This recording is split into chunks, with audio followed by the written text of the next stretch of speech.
मध्य प्रदेश के छतरपुर में स्थित बागेश्वर धाम इन दिनों सुर्खियों में छाया हुआ है। बागेश्वर धाम के पीठाधीश्वर धीरेन्द्र कृष्ण शास्त्री के चमत्कारों की चर्चा चारों तरफ है।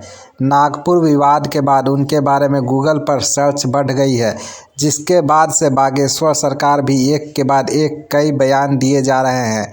इसी बीच सोशल मीडिया पर खबरें छाई हुई हैं कि बागेश्वर सरकार और जानी मानी कथावाचक जया किशोरी शादी के बंधन में बंधने जा रहे हैं।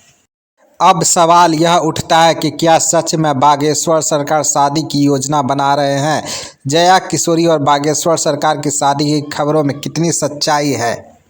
शादी को लेकर पूछे गए सवाल का खुद बागेश्वर सरकार ने जवाब दिया है। उनसे शादी की चर्चाओं पर कई बार सवाल किए जा चुके हैं। लोगों के मन में भी ये सवाल कई दिनों से घूम रहा है।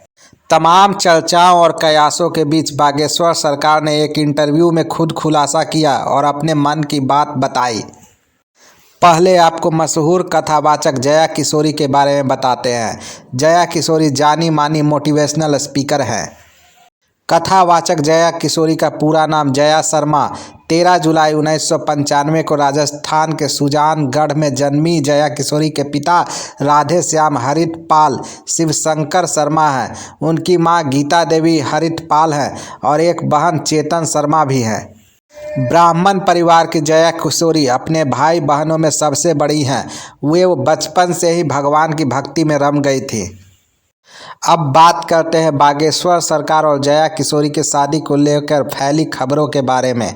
बागेश्वर सरकार ने कहा कि इन खबरों में कोई सच्चाई नहीं है, न ही उनके मन में कोई ऐसा भाव है। बता दें कि बागेश्वर सरकार स्वयंभू धर्मगुरु हैं। देश भर में धार्मिक यात्रा और अपनी कथा के लिए जाने जाते हैं। हाल ही में महाराष्ट्र स्थित एक अंधविश्वास विरोधी संगठन ने उन्हें नागपुर में एक कार्यक्रम में चमत्कारी शक्तियों का प्रदर्शन करने के लिए चुनौती दी थी। स्वयंभू संत धीरेन्द्र कृष्ण शास्त्री ने गुरुवार को घर वापसी की दिशा में काम करने और धर्म परिवर्तन को समाप्त करने का आश्वासन दिया।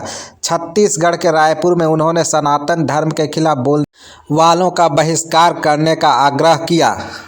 उन्होंने कहा, जब तक हम जीवित हैं, हम अधिकतम संख्या में लोगों की घर वापसी सुनिश्चित करेंगे और धर्म परिवर्तन को रोकेंगे। हमें हिंदुओं के बीच एकता पर ध्यान केंद्रित करना है और सनातन धर्म के खिलाफ बोलने वालों का बहिष्कार करना है। बागेश्वर धाम बाबा महाराष्ट्र के एक संगठन द्वारा उनके सत्संग में उनकी कथित शक्ति के खिलाफ चुनौती देने के बाद चर्चा में है, जिससे वह सोशल मीडिया प्लेटफॉर्म पर ट्रेंडिंग टॉपिक में से एक बन गए हैं। बागेश्वर सरकार पर अंधविश्वास फैलाने का आरोप लगाया गया है। शुरू में उन्होंने चुनौती को अस्वीकार कर दिया और कथित तौर पर वहां से भाग गए। हालांकि बाद में उन्होंने चुनौती स्वीकार की और संगठन से रायपुर में उनसे मिलने की मांग की।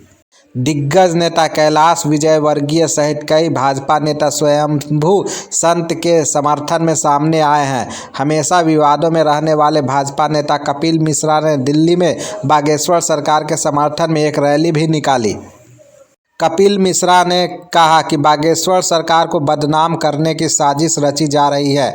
उन्हें धर्मांतरण और लव जिहाद के खिलाफ बोलने के लिए निशाना बनाया जा रहा है। बागेश्वर धाम की वेबसाइट के मुताबिक धीरेन्द्र शास्त्री 26 साल के हैं और उनकी कथा लाखों श्रद्धालुओं को इस धार्मिक स्थल की ओर खींचती है। वेबसाइट के मुताबिक बागेश्वर सरकार कई लोक कल्याणकारी पहलुओं से जुड़े हुए हैं।